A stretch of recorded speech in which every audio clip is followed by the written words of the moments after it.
Hello guys, tapos na naman yung ating duty. So kailangan natin na umuwi na naman sa bahay at nagbabadyang ulan. Tinahanda-handa ko na ngayong aking motor guys. At talagang medyo kulog-kulog, may kidlat-kidlat, pero wala pa naman ulan guys. So ihanda-handa lang natin yung kapote natin. At ito na nga, at paalis na ako sa aking pinagparkingan ng motor at palabas na ako ng aming area. So kailangan lalabas ako dun sa gate at kailangan kong magpa-check muna sa guard na on duty, yung masigasig na gwardiya. So kailangan natin pa-check yung gamit natin dahil yan yung SOP ng security guard. So umalis na nga ako guys at tuminto ako saglit dahil kumuha ako ng ilang video dahil napakaganda, napakaliwanag. So akala mo nasa ibang bansa ka guys dahil ang ganda. So nagpatuloy nga ako guys at ito, napaka-traffic. Ito na lang yung tuwing hapon na sasagupain mo pag uwi mo dahil sobrang traffic. Ang daming nag-aabang ng sasakyan, lalo yung papuntang FTI Taguig. Ang daming pasahero guys.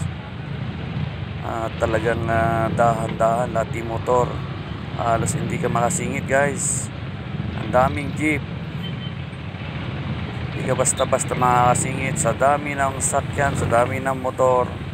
So dito lang kami sa gilid guys dumaan dahil halos hindi ka makasingit sa dami ng sasakyan.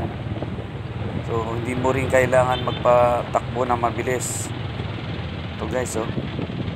Halos yung mga sasakyan na pampasahero halos di nauusad. Ayan, oh.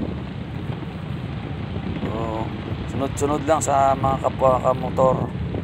Talagang kailangan mo rin sumunod dahil kailangan safety first. Ayan, oh. Ang dami mga sasakyan ng pasahero. Biyaheng Malibay, Taguig, TI, Bikutan. Halos dito kasi yung mga daanan ng mga pampasadang jeep guys. Ang dami mga pasahero. Iba, hinahabol pa yung mga sasakyan para lang makasakay sila guys. Kunting luwag, traffic na naman guys. Ayan, oh. Tuloy-tuloy ang mga sasakyan yan. Si ate bigla na lang tumawid, hindi niya tinitingnan yung kanyang kanan. Buti na lang at nakapagpreno ako konti guys.